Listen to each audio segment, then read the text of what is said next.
അങ്ങനെ കൂട്ടരെ ജീവിതം അങ്ങനെയാണ്. ഇനിയിപ്പോ നിങ്ങൾക്ക് ഏറ്റവും വലിയ പേടി എന്താ? നിങ്ങൾ പഠിച്ചോനെ ഇവിടുത്തെ പൗരത്വം നഷ്ടപ്പെടുവോ? പേടി പൗരത്വം നഷ്ടപ്പെടുവോ? പൗരത്വം ഇനി നിങ്ങൾ സെൻട്രൽ ഗവൺമെന്റ് പറയാണ് ഇവിടുത്തെ മുസ്ലിമിന്റെ പൗരത്വം ഒരിക്കലും നഷ്ടപ്പെടില്ല പറഞ്ഞാൽ നിങ്ങളെ പേരിൽ എത്ര കൊല്ലം ജീവിക്കും? 500 കൊല്ലം ജീവിക്കോ? 200 കൊല്ലം ജീവിക്കോ? 100 കൊല്ലം ജീവിക്കോ? ഞാനൊക്കെ 70 വയസ്സ് വരെ ഒരാൾ ജീവിക്കും എന്ന് പറഞ്ഞാലേ അത് 26,000 ദിവസം അത്രേ. 70 കൊല്ലല്ലേ? 70 കൊല്ലം പറഞ്ഞാൽ 25,000 ദിവസമാണല്ലോ ഞാൻ കൂട്ടി നോക്കുമ്പോ. അങ്ങനെയാണെങ്കിൽ എനിക്ക് 47 വയസ്സായി. ഇനി എത്ര കൊല്ലം ബാക്കിയുണ്ട് 70 ആകാൻ? 23 കൊല്ലം. 23 കൊല്ലം എന്ന് പറഞ്ഞാലേ നിങ്ങളെ മൊബൈലിൽ 23×360 ഗുണിച്ചോക്കാണി എത്ര ഉത്തരം തരങ്ങൾ? 8000. ഇനി ആകെ എന്റെ ജീവിതത്തിൽ എനിക്കുള്ള ഒരു ദിവസം ഈ കൊയിലാണ്ട് കഴിഞ്ഞ് രാവിലെ പോകുന്ന പേരിന്ന് വൈകുന്നേരം എത്തുമ്പോൾ ഒരു ദിവസം കഴിഞ്ഞ് നാളത്തെ എത്ര എളുപ്പം പോകാൻ 8000 ദിവസമൊക്കെ തീർന്നു പോകാൻ വല്ല പഞ്ഞുണ്ടോ? ഈ ലോകത്ത് മുഴുവൻ പൗരത്വം കിട്ടിയാൽ തന്നെ നമുക്ക് ഈ ലോകത്ത് ജീവിക്കാനുള്ള ഇത്ര ദിവസം. എന്നിട്ട് ആ പൗരത്വം പോകുമെന്ന് പറഞ്ഞപ്പോൾ നമ്മളങ്ങോട്ട് പേടിച്ചിട്ട് എന്തായി നിങ്ങൾ എന്തിനാ കൂട്ടങ്ങൾ പേടിച്ച്? ചില ആൾക്കാരൊക്കെ നമ്മളെ പേടിപ്പിക്കുകയാണ് ഇങ്ങനെ. ചില അങ്ങനെയുള്ളോ പേടിപ്പിച്ചിങ്ങനെ നിലനിർത്തിയാലാണ് ചില ആൾക്കാർക്ക് നിലനിൽപ്പുള്ളൂ. 2 നിലക്കാണ് ഇവിടെ പേടിപ്പിക്കണേ. ഒന്ന്, ഇപ്പോ ഞങ്ങളുടെ നാട്ടില് പൗരത്വ നിയമത്തെ കുറിച്ച് ആൾക്കാരെ പഠിപ്പിക്കാൻ വേണ്ടി ഒരു വലിയൊരു പരിപാടി വെച്ചേ.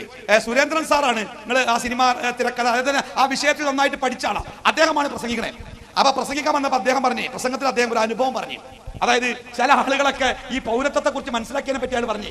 ഒരു തൃശ്ശൂർ ജില്ലയിൽ അദ്ദേഹം അത് കൃത്യമായി പറഞ്ഞില്ല. ഒരു സമ്പന്നനായ ഒരു കുടുംബമുണ്ട്, നല്ല സാമ്പത്തിക ശേഷിയില്ല. ഭർത്താവ് ഗൾഫിൽ പ്രവാസിയാണ്, വലിയ വ്യവസായിയാ, വലിയ വീടും പറമ്പൊക്കെ ഉണ്ട്. അതിന് ഭാര്യ 2 മക്കൾ മാത്രമേ ഉള്ളൂ കേട്ടോ. അപ്പൊ ആ വീട്ടില് പണ്ട് മുതലേ ജോലിക്ക് വരുന്ന അരയ സമാജത്തിൽപ്പെട്ട ഒരു സ്ത്രീ ഉണ്ട്. കുറേ കാലം ഒരു പാവ സ്ത്രീയാണ്, വായിൽ കൈയിട്ട കടിക്കാത്തൊരു സ്ത്രീയാണ്. അവിടെ വരും, പണിയെടുക്കും, ഇവര് ഡ്രസ്സ് കൊടുക്കും, അതേപോലെ തന്നെ ഭക്ഷണം കൊടുക്കും, പൈസ കൊടുക്കും, ആഘോഷത്തിനൊക്കെ അങ്ങനെ നല്ല സന്തോഷത്തിൽ പോവുകയാണ്. കുറേ കാലമായി ഈ പെണ്ണ് പാവാണ്, ഒരു പരാതിയില്ല. ഇപ്പൊ അടുത്ത് ഒരു ദിവസം പണി കയറി പോകാൻ നേരത്തെ ഈ പെണ്ണിങ്ങനെ വന്നിട്ട് ആ വീട്ടിലെ ഉമ്മാന്റെ മുമ്പിൽ വന്ന് നിന്നാ. എന്നിട്ട് പറഞ്ഞോല്ലോ, ഉമ്മ എന്തേ എനിക്കൊരു കാര്യം പറയണ്ടേ? ഇനി എന്തേ? അപ്പൊ പറയാറ് ഇടങ്ങേറ്. എന്താ വേണ്ട? എനിക്ക് പൈസ തോനെ വേണോ? അതല്ല പിന്നെ എന്താ പറയാ പിന്നെ ലീവ് വേണോ? എന്താ ആവശ്യം? അപ്പൊ ഈ സ്ത്രീ പറഞ്ഞോലേ, ഉമ്മക്കറിയാലോ ഞങ്ങൾ പാർക്കണത് വാടക വീട്ടിലാണ്, സ്വന്തമായിട്ട് വീടില്ല, കഷ്ടപ്പെട്ട പാർക്കണത്, ഇങ്ങനൊരു വീട് എടുക്കാൻ ഞങ്ങൾക്ക് ഒരിക്കലും കഴിയില്ല. അപ്പൊ ഈ ഉമ്മ പറഞ്ഞതൊക്കെ എനിക്ക് അറിയണല്ലേ, എന്തിനാ ഇപ്പൊ പറഞ്ഞു? ഇപ്പൊ എനിക്ക് പൈസ എന്തെങ്കിലും വേണോ?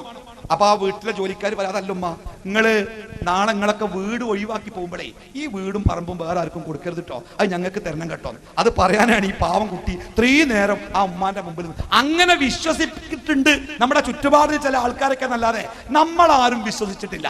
നമ്മൾ നമ്മുടെ വീട് വിട്ടു പോകും. ഇനി വീട് വിട്ടു ചില ആൾക്കാരെ വിചാരിക്കണേ നമ്മൾ അള്ളാനോട് പറയുന്നുണ്ട്, സുപ്രീം കോടതി വിധി വരുന്ന അന്ന് എന്റെ വീടിന്റെ അടുത്തുള്ള പള്ളിയിൽ സുബൈക്ക് നിറച്ച ആൾക്കാർ. അപ്പൊ ഞാൻ കരുതി പഠിച്ചോ രാവിലെ തന്നെ ആരെങ്കിലും മരിച്ചോ വല്ല നിക്കാഹോ എന്താ പള്ളിയിൽ നിറച്ച ആൾക്കാർ. അപ്പൊ സുപ്രീം കോടതി വിധി തിരുത്താൻ വേണ്ടിയുള്ള പ്രാർത്ഥന നടക്കാനാണ് പള്ളിയിലെ. അത് 8 വരെ പ്രാർത്ഥിച്ചോൽ പോയി കോടതി വിധി തല കുത്തറ പറഞ്ഞ് പിന്നെ ഓരോ സുബൈക്കോട്ട് പള്ളിക്കാൻ കണ്ടിട്ടില്ല. അങ്ങനെ ആൾക്കാർ ഇങ്ങനെ വായി നമ്മളൊക്കെ അള്ളാന്റെ ആൾക്കാരല്ലേ, അള്ളാഹ് മുഴുവൻ നിസ്കരിച്ചില്ലെങ്കിലും എപ്പോഴേലൊക്കെ നിസ്കരിക്കലുണ്ടല്ലോ, അതുകൊണ്ട് നമ്മളെ പടച്ചോൻ അങ്ങനെ പറഞ്ഞയക്കൂല എന്ന് നിങ്ങളെ മനസ്സിൽ തോന്നുന്നില്ലേ കൂട്ടരെ?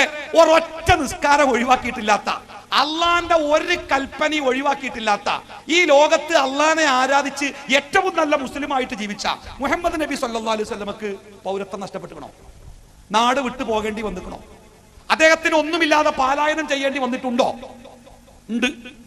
അപ്പോ ചിലപ്പോൾ പോകേണ്ടി വന്നാലോ? പോണം. കാരണം നമ്മളാരും പണിയെടുത്തതേ മരിക്കോളം ഈ ഭൂമിയിൽ നമ്മൾ ഉണ്ടാക്കിയ പെരി പാർക്കാനല്ലോ നമ്മൾ ഈ ലോകത്ത് വന്നത്. നാളെ പരലോകത്ത് അള്ളാന്റെ സ്വർഗത്തിൽ പൗരത്വം കിട്ടാൻ വേണ്ടിയല്ലേ? ആ അള്ളാന്റെ സ്വർഗത്തിലെ പൗരത്വത്തിന് വേണ്ടി നമ്മുടെ നാട്ടിലെ വീട്ടിലെ പൗരത്വം നമുക്ക് നിഷേധിക്കപ്പെടാൻ നമ്മുടെ റബ്ബ് തീരുമാനിച്ചിട്ടുണ്ടെങ്കിൽ അത് നടക്കും. പക്ഷെ ഒരു മുസ്ലിം പേടിക്കൂല. ഇബ്നു തൈമിയ്യ റഹ്മത്തുള്ളാഹി അദ്ദേഹം ഖുർആനും സുന്നത്തും പ്രചരിപ്പിച്ചപ്പോ ആ നാട്ടിലെ രാജാവിന്റെ കൽപ്പന പ്രകാരം പട്ടാളക്കാര് വരിഞ്ഞു കെട്ടി ചങ്ങലയിലിട്ടുകാണ്ട് തടവറയിലേക്ക് കൊണ്ടുപോകണേ. ആ കൊണ്ടുപോയി ഇബ്നു തൈമിയ്യനെ ഒരു പേടിപ്പിച്ച്, ഇബ്നു തൈമിയ്യ നിങ്ങളെ കാര്യം കട്ടപ്പോകേട്ടോ, നിങ്ങൾ ആകെ തകരാൻ പോവുകയാണ്, അതുകൊണ്ട് വേഗം തിരിച്ചു വന്നോളി. ഇബ്നു തൈമിയ്യ പറഞ്ഞേ, കൂട്ടരെ ഞാൻ ഈ പണിയെടുക്കുന്നത് എന്റെ വീട്ടിലും നാട്ടിലും കാലാകാലം ജീവിക്കാനല്ല, എനിക്ക് സ്വർഗത്ത് പോകാനാ. അതുകൊണ്ട് നിങ്ങൾ എന്നെ പിടിച്ചു കൊണ്ടുപോയി ജയിലിലിട്ടാൽ ആ ജയിൽ മുറിയിൽ ആരാധനകൾ ചെയ്ത് ആ ജയിലറ ഞാൻ ആരാധനയുടെ കൊട്ടാരമാക്കി മാറ്റും. നിങ്ങളെ ജയിലിൽ കൊണ്ടുപോയിട്ടാല് ആ ജയിലില് ആരാധനകൾ ചെയ്ത് ആ ജയിൽ മുറി എന്റെ കൊട്ടാരമാക്കി മാറ്റി ഞാൻ സ്വർഗത്ത് പോകും. അല്ല, നിങ്ങൾ എന്നെ നാട് കടത്താനാണ് ഉദ്ദേശിക്കണേ? നിങ്ങൾ എന്നെ നാട് കടത്തുകയാണെങ്കിൽ എന്റെ ഓരോ കാലടികളും അള്ളാഹുവിന്റെ മാർഗത്തിലെ ഹിജ്റയാണ്. ആ ഹിജ്റ എന്നെ സ്വർഗത്തിൽ ഉന്നതമായ പദവിയിലെത്തിക്കും. അതല്ല, നിങ്ങൾ എന്നെ കൊല്ലുകയാണെങ്കിൽ എന്റെ ശരീരത്തിൽ നിന്ന് ഒന്നാമത്തെ തുള്ളി ചോര ഈ ഭൂമിയിൽ വീഴുമ്പോൾ ഞാൻ ഷഹീദാണ്, രക്തസാക്ഷിയാണ്. സകല പാപങ്ങളും പൊറുക്കപ്പെട്ട് ഞാൻ അള്ളാഹുവിന്റെ സ്വർഗത്തിലെത്തും. ഞാൻ സ്വർഗത്തിലെത്താൻ വേണ്ടി അവിടെ ദൈവത്തെ നടത്തണേ. അത് തടയാൻ വേണ്ടി നിങ്ങൾ ഇന്നെ ജയിലിൽ കൊണ്ടുപോയിട്ടോ ഞാൻ ജയിലിൽ കൂടെ സ്വർഗത്തിൽ പോകും. നിങ്ങൾ എന്നെ നാട് കടത്തിയോ ഞാൻ ഹിജ്റയിലൂടെ സ്വർഗത്തിൽ പോകും. നിങ്ങൾ എന്നെ കൊന്നാൽ ഞാൻ എന്റെ ഷഹാദത്തിലൂടെ രക്തസാക്ഷിത്വത്തിലൂടെ സ്വർഗത്തിൽ പോകും. നിങ്ങൾക്ക് എന്നെ തോൽപ്പിക്കാൻ പറ്റൂല. അതെ, ഒരു മുസ്ലിമാണ്, ഒരു മുസ്ലിമാണ്. എന്നിട്ടാണ് ജനദോഷം വരുന്നതിന് നമ്മൾ പേടിച്ചിട്ട് മാളത്തിൽ ഒളിക്കുന്നു. ആരാ നമ്മളെ പറ്റി വിചാരിച്ചേ? നമ്മളെ ഈ രാജ്യത്തെ 25 കോടി മുസ്ലിങ്ങളെ നാട് കടത്താൻ ഈ രാജ്യത്തിന് ഒരിക്കലും കഴിയില്ല. പക്ഷേ നമ്മളെ പേടിപ്പിക്കാൻ കഴിയും.